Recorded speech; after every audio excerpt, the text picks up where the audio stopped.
be the same. But you see, which is why I think in the long run Democrats are in okay shape, because the anti-incumbency comes and goes depending on what's going on, but the demographics are inexorable. And what you've got, yes, the young people didn't show up in an off year, hardly a surprise, and you still saw in Virginia that McDonnell got no Hispanic votes, no black votes. I mean, he won with an overwhelming white vote, and the whites are just a smaller and smaller percentage of the electorate. And a structural problem for the Republican That's right. Party. Unless they can get to Hispanics, especially, and win some of those votes, they're not going to get there. He won the women's vote, which is the first time in a long time. And working women. He won working women. Despite the pieces. I want to bring Cokie's point to George, because that does seem to be a structural problem for the Republican Party going forward. All the fastest rising voter groups are going Democratic. The going Republican overwhelmingly Party, Democratic. yeah, even though they didn't show up this year, is older and whiter and more male. That is true, and that is a problem. And what you have to do is address the slur hurled by my friend Donna that the Republican Party is a party without ideas. I mean, the Republican Party has plenty of ideas, and I think they will in time sell. But speaking of what's growing, what's really growing is Fairfax County, Virginia. It's sort of the dynamic heart of America at this point. Obama carried it by 21 points. He lost it this year, not he, but the Democrats lost it this year to McDonnell. So there's a lot of flux there. For reasons we've discussed, but let me tell you that the wake-up call for the Republicans was in New York's 23rd.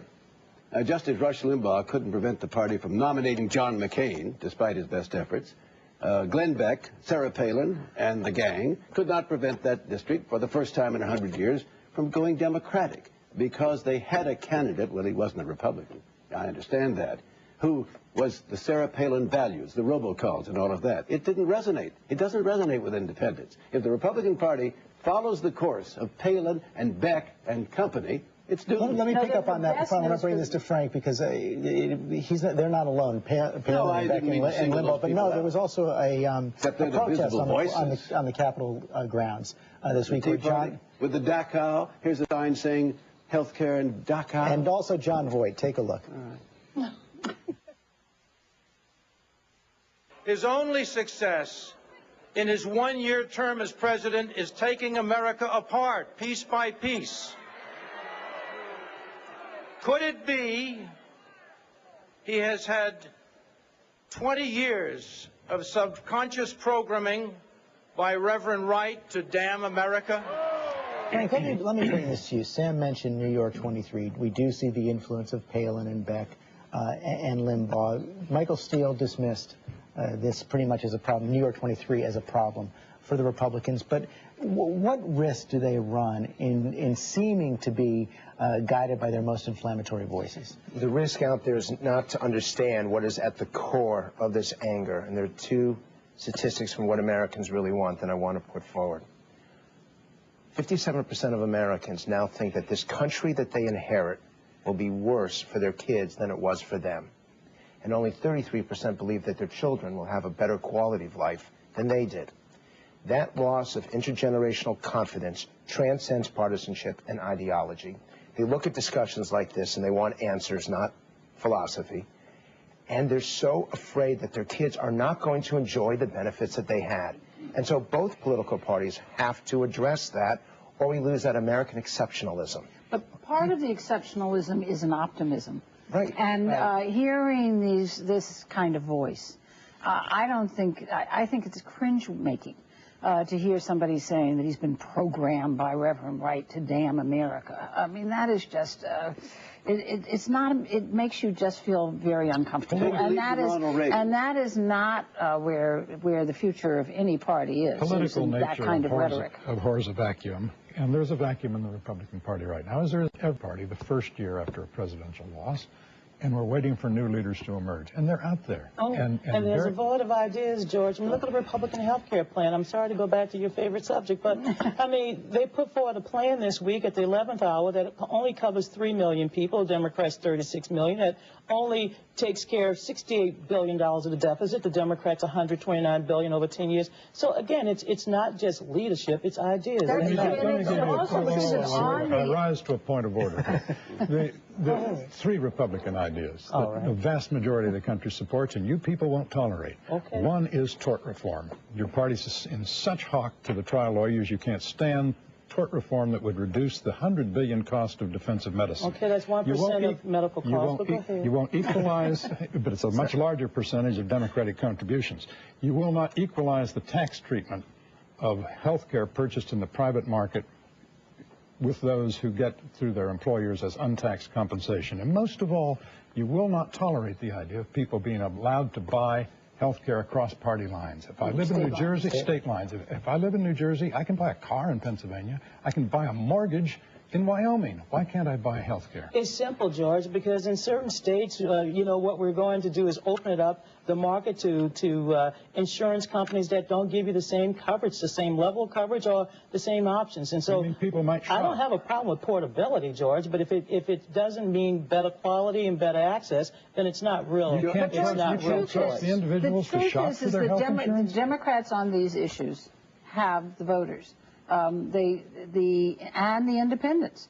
I mean, on the issues right now, the majority of people are with the Democrats. You say there's a vacuum in the party. You say there's a vacuum in the party. Issues. But go back to the polling numbers. Obama's favorability, approval on things like the budget, taxes, the deficit and debt are now into the 30s. And on health care, it's in very low 40s. Well, health care is right down the middle. He did have it. They did have it before, but they've been dropping. And when you introduce a bill that is no exaggeration, this tall off the ground, and you expect, because the American people really do want to read this stuff, it's 1,900 pages. You can't get through it. The public looks at that legislation, and frankly, it makes them nervous. Well, that looks like Reagan's bill in the House in 1981 to lower interest rates. They even had it in the margin people's telephones number. You talk about a vacuum in the party. When I came to this town, there were people in the Senate, Republicans, Leverett Saltonstall, John Sherman Cooper, Clifford Case, later Tom Kuechel, Hatfield from Oregon, Chafee. Where are they today? They're not there because your party has driven out the moderates from the party. And you can't have a party that represents this country with the kind of people that now seem to be the voices for the Republicans. It's interesting because it used to be that the Democrats had also driven out the moderates from the party. But last night's vote really did show you that the Democratic moderates have a tremendous amount of leverage in the House of on the issue of abortion in the House of Representatives. And much to the dismay of some of the liberals, they held sway on the question of keeping abortion. It's a good point, because parties can't exist in this country, thank goodness, without attracting the great center. Don, I want to ask you about that, because that was what finally put this bill over the top. On Friday, Speaker Nancy Pelosi realized that she had to give the pro-life Democrats, led by Bart Stupak, what they wanted, much tighter restrictions on public funding of abortion. They worked out a compromise with the U.S. Catholic bishops, but Speaker Pelosi did face a lot of anger from her pro-choice activists in the conference. Will this hold all the way through the process? Well, it might hold, George, but it will not be a pretty vote for many pro-choice Democrats. Look, this pretty much outlaws abortion for even people with private insurance. It's one thing to the existing federal law, the Hyde Amendment, I thought sufficient, but clearly many of the pro-life Democrats thought that they needed to go further and denying women the ability to purchase this on the exchange, even using their own private funds. So